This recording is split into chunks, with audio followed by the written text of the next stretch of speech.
This Soonerscoop.com video is streaming in crystal clear 4K resolution on YouTube thanks to Enjoy Vision in Oklahoma City. Don't miss a moment on or off the field. Make every day a highlight with LASIK at Enjoy Vision. Enjoy Vision. This is where Sooner Scoop LASIKs. Hello and welcome to The Family Business. I'm Joe Casigno Jr. alongside Isaac Stoops. Really excited about the guest we have today. Greg McElroy, ESPN analyst, host of the Always College Football podcast on all platforms. And you post a lot. How many times do you post a week? Too many. But it's fun. It's that time of year. You know, we do 4 episodes a week. So one like rapid reacts on Sunday, Monday takeaways, Wednesday we have a guest and do our top 25. And usually when we get into rankings, we'll do rankings release. And then Thursday's a preview show. So it's busy, but it's fun, man, for sure. How are y'all? Doing great. Yeah. Well, we're doing great despite the big news of the week. I mean, it's not often that in the season something just comes up out of nowhere in terms of an injury like this. It's usually towards the game or whenever. But big news of the week, John Mateer gets surgery on his thumb, hand. We're not exactly. So just when you heard that news, what was your takeaway and what was your reaction of John Mateer going to miss at least a couple weeks? Well, super bummed. I mean, just as like a fan, you know, as a fan of him, as a fan of the game, the sport, he's been such a great story, and we've enjoyed watching him play so much. So initial reaction was major disappointment. Secondary reaction was like, wow, like how tough is this guy? You know what I mean? To get hurt early in that game. And you could kind of tell like something was a little off. I mean, just when you've watched that group throughout the first 3 or 4 weeks of the season, it was like, it's like a well-oiled machine, you know what I mean? So you could tell like something was maybe just not all the way in rhythm. Like offensively, like it was just a little, I don't know, it just felt a little, I don't know, out of sorts, if you will. And then of course he finishes really strong. I'm sure at that point, probably went numb and was like, all right, forget about it, let's just go. And I thought he played really well down the stretch. So I was just disappointed more than anything else, but also super impressed with his competitiveness, his toughness, and being able to kind of will his team to victory under the circumstances. What do you think, you know, overall, like what does this do for Oklahoma's, you know, picture nationally? You know, it doesn't really, like it doesn't have a huge impact on me. I kind of want to see what Michael Hawkins does. Michael Hawkins did some really nice things last year, you know, as a true freshman, and that was with impossible circumstances, with an offensive line that was decimated. They were at one point, I think, down to their 4th center. So that's tough sledding.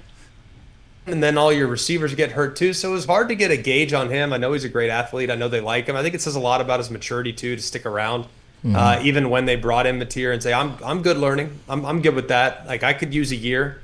And unfortunately, he's not going to have that year to learn. He's going to have to go out there and get it done. But, you know, I, for one, if Mateer gets back and showcases in November the level of effectiveness we saw in September, if I were on the college football playoff committee and let's say they lose 2 or 3 in October, like I'm not going to hold that against him as much because the team with Mateer, and if he's still healthy and playing in the playoffs, the team is with Mateer. So I can kind of evaluate them in 2 different categories. With Mateer, without Mateer, and with Mateer, they've already proven to be elite. Now, can they lose every game between now and when he comes back? I don't know if that can be overcome. But at the same time, I mean, if they can get a split in the next 4, I think that have you in pretty good shape for the stretch run and some quality teams that you play down the stretch. Yeah. How many games do you think John Mateer can miss and still stay in the Heisman race? I know it depends on a lot of other factors, but for you, how many games can he miss and realistically stay? Like as a voter, like I don't ever vote on stats. Like what's funny is I actually voted for Baker Mayfield 3 times. 3 times I voted for him to win the trophy. Now he didn't win it until his senior year, but I had him number 1 on my ballot in 16, 17, and 18. It's not about stats with me. It's about impact. And to me, his Heisman Trophy candidacy could almost be strengthened in the event in which things don't go well for the next 4 weeks. So to me, when you look at it, the award's supposed to go to the, quote, most outstanding player in college football. Well, if Oklahoma looks like a shell of themselves without Mateer, what does that say about his importance? What does that say about how, quote, outstanding he is? So I don't care how long it takes him, how many games he misses. For me, like if they go in the tank, all of a sudden, which I don't anticipate, by the way, if they go in the tank, I think that actually makes a stronger candidacy down the stretch. But I'm one of a billion voters. I mean, it's ridiculous how many voters we have, frankly, but that's a conversation for a different day. And I know a lot of people aren't really watching the games. They're watching the stat line and the box scores, and they're sorting it at the end, like, all right, who threw for the most yards, and that's who's going to get the vote. But that's not how I do it. So he won't be removed at all on my ballot, depending on how he looks when he comes back. I was actually reading up before, and you actually suffered a similar injury in the Senior Bowl, kind of throwing motion, hit your hand on a Mississippi State alum's helmet. No two injuries are the same, so don't get me wrong. You know, we're not trying to compare exactly, but what do you remember recovering from the injury, and did you actually have surgery on your hand after that? I didn't have surgery, but I did. Yeah, I was on Derek Sherrod on his helmet in the Senior Bowl, like one of the few guys ever to get hurt in the Senior Bowl. That's me. Unlucky, but it is what it is. I did hit a hand on a helmet. It was a bull rush from Purdue end man on the line of scrimmage edge player. He's still in the league, or at least was up until a couple years ago. I'm blanking on his name, but beside the point. So I hit it, and I didn't know it was broken for a little while. They put in a cast just to kind of stabilize it because I was in some pain. And they're like, all right, when you get back to California, take the cast off and see how it feels.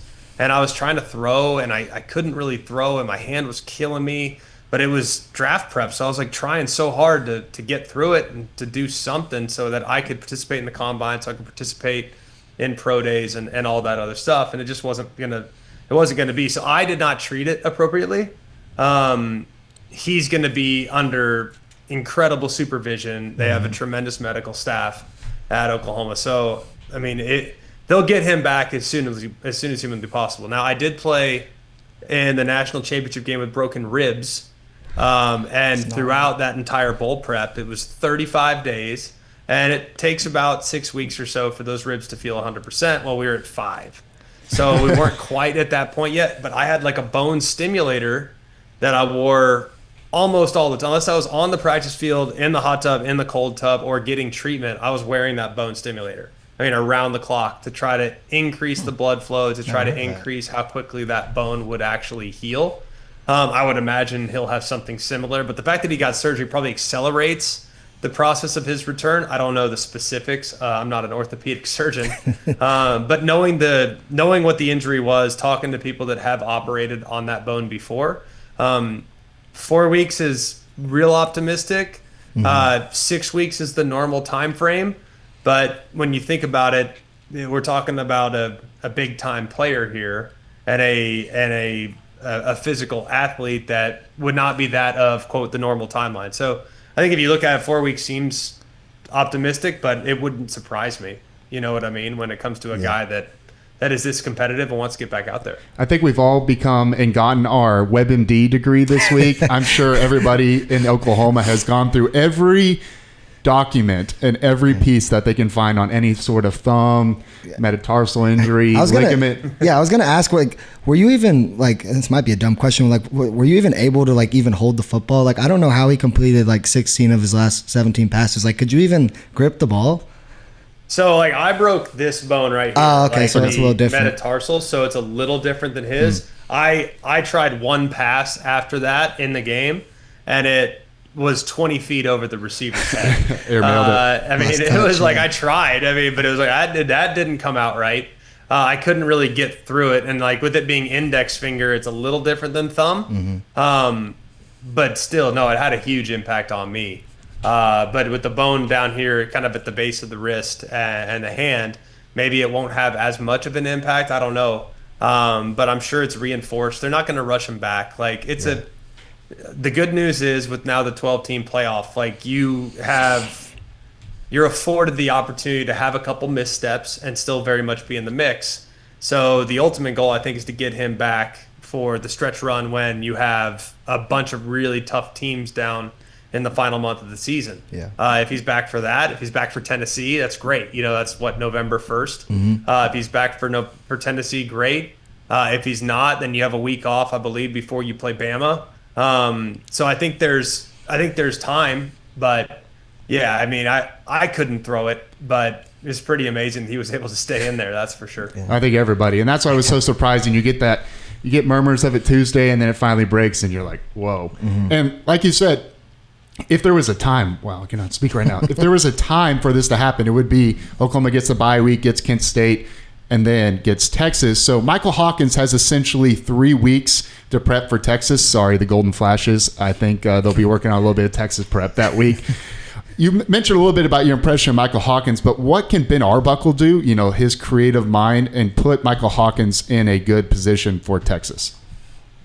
Well, I think he can do a lot. I mean, quarterback run game will be useful. Then again, though, I don't know as much about what's going on with your third string quarterback. I don't know a whole lot about him, frankly.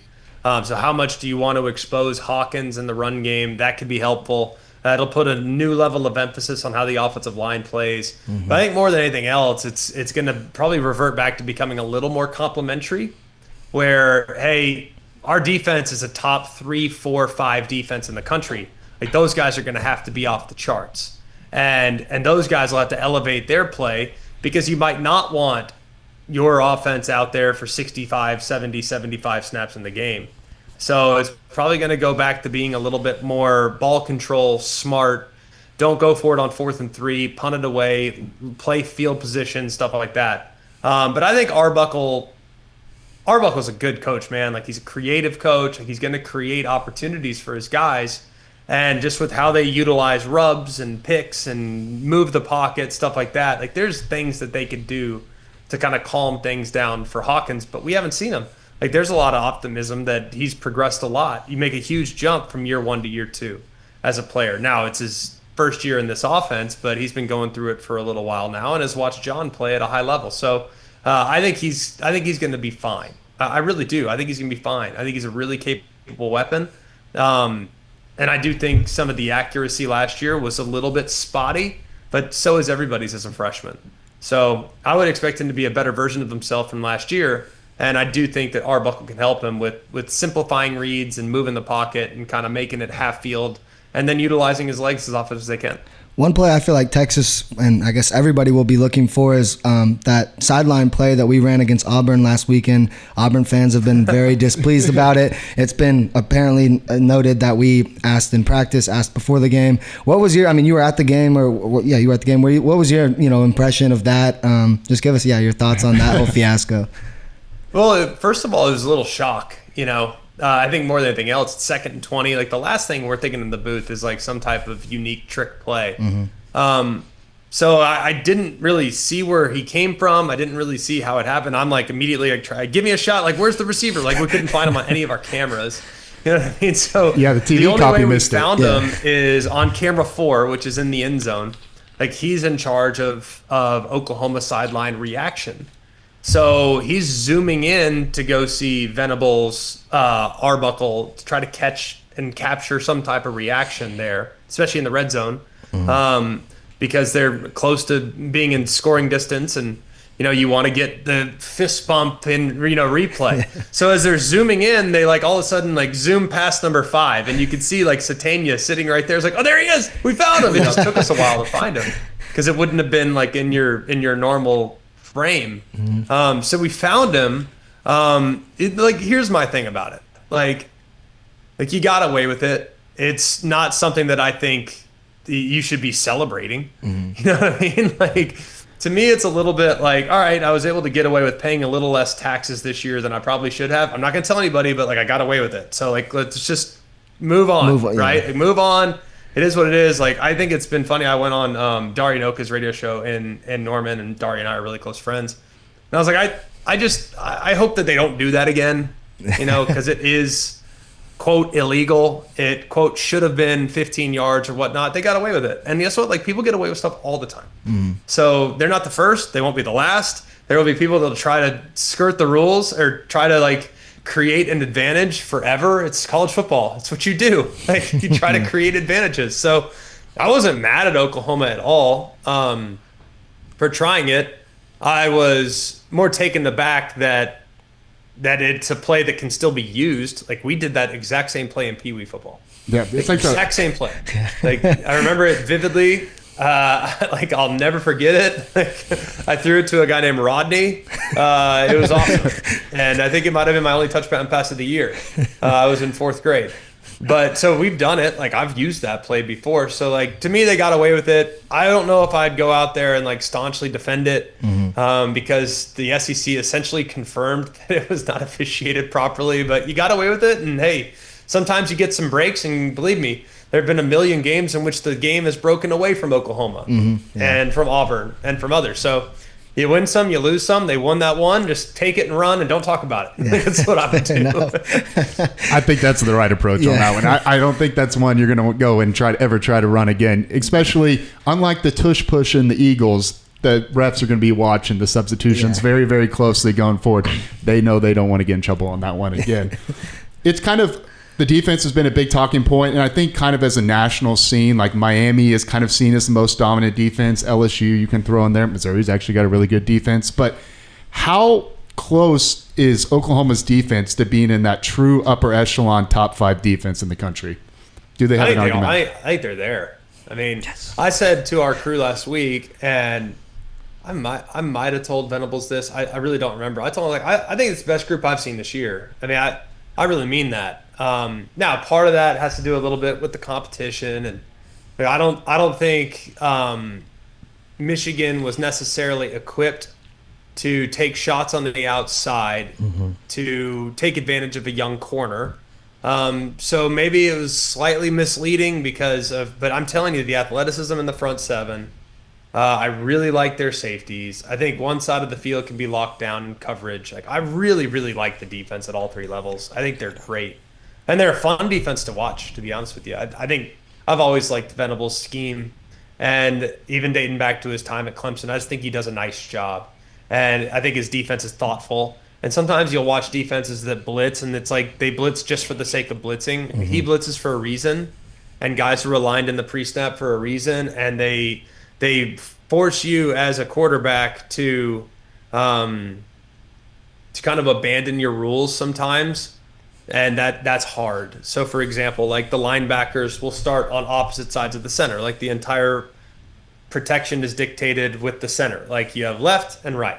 And like you'll have one linebacker left, one linebacker right. Well, the linebacker right will go, and then the linebacker will loop all the way around from the left, and then all of a sudden blitz on the right. So now you have an extra gap you don't account for. You have an extra player that's a hitter, free hitter. Like it's just really thoughtful.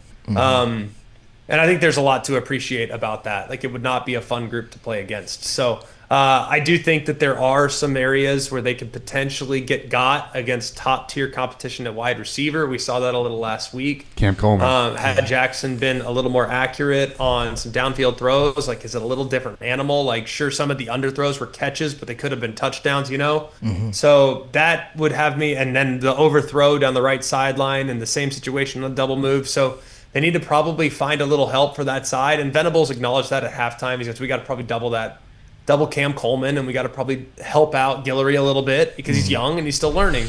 In November, he'll be a better player than he is now. But I think that the defense is absolutely championship caliber. And if they went and won a national championship this year, I think it's going to be because of the defense, frankly, even more so than the offense. And that's probably not something a lot of people are concluding at this point. Yeah, I was about to say, if it is Hawkins, we're safely assuming, but if it's Hawkins that trots out in Dallas in the Cotton Bowl, they're going to lean on this defense, but can this defense really keep them in the game? I mean, Arch Mannion has had his struggles. It's well documented. It's everybody's front page thank news, other than John Mateer. But how much can this defense hold Texas to make it a competitive game? It's hard to get a gauge on Texas right now. It's hard. With you. Because you look at it and you're like, golly, they're talented. Like even Arch, and even in his struggles, you'll see him throw. It's like, ew, that's a dang good throw. You know what I mean? Like, and then he'll have a big miss. Like, whoa, what the heck was that? Like it's just been a little bit, just hasn't felt like there's been a great rhythm. I do think it was better last week, but that's Sam Houston. I will be curious to see how they look against Florida here in a week. I think that's going to be big. I think they're going to be a totally different group after the bye week. So I would anticipate them looking much better. because the talent's there. It just, for whatever reason, just hasn't clicked. I'm not sure what to really attribute it to. It's been a hard watch because you see so much potential and it just hasn't gone just yet. But we'll see where it goes. I mean, it's early in the season and people get better, and we've seen similar challenges from LSU, and LSU's got all these veterans, and all of a sudden their offense is kind of stuck in the mud too. It's like, what the heck is going on? Like, you got all these dudes, you got a veteran quarterback, fifth-year guy, and like for whatever reason, it's just not working. So I think it's going to require a lot of adjustments and tweaks and things like that. But I think the defense can do a good job against Texas. Like, I think it really starts with the pass rush. I mean, if you look at how Arch was impacted against Ohio State, it was kind of the pressure and the condensing of the pocket. And then when he did flush out, there was a guy on him immediately. And it forced him to make a faster decision than he was ready to make. And it led to an incompletion or an inaccurate throw or a throw into traffic, an ill-advised throw, what have you. So I think they can do it for sure. They definitely have the personnel to make it very tough on Texas. But I also think that Texas's defense will probably be the best that Oklahoma's seen up to this point as far as athleticism. Auburn's very, very good, stout, big, physical in the trenches. They're not as athletic as Texas is.